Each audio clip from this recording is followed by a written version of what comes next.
When you started at AWF, correct? Yeah, I Yeah. did.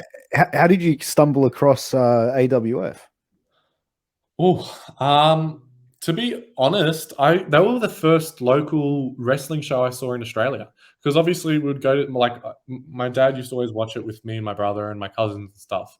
But I remember there was a show up the road at a venue right near our house where I used to live, and I just remember having beef with someone as a fan. I was like an 8-year-old kid, and I Yeah. just remember like mouthing off to Nikki Nitro at that stage. I didn't know who she was. The first time I've ever seen her, but I just remember that she was constantly feeding back, and that made me more involved in that. So when I was 15, I searched up wrestling classes because I was like, oh, I remember seeing it in Australia. I know it exists.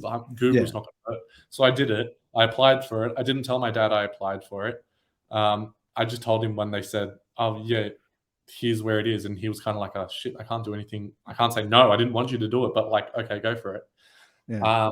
And that was kind of my first foot in the door. After I had that moment there and I had my first match at 15, I just trained there for, what was it, about 3 years. But with school and like some personal issues that were there, it was very on and off. So I don't really even count those years as training. That's why I always say I had my first match at 15, but I haven't really been training since that age.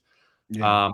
But I probably started fully getting into it at 18 because I remember my first proper match was in Queensland for what do they call it? Supernova? Yeah. I think so. Yes. Yeah, and AWF is always the show called to that. So I remember doing that, and that was on my birthday. So I remember my 18th birthday. I went to Queensland for the first time in like 10 years and That's had my crazy. first wrestling match. So that was really cool.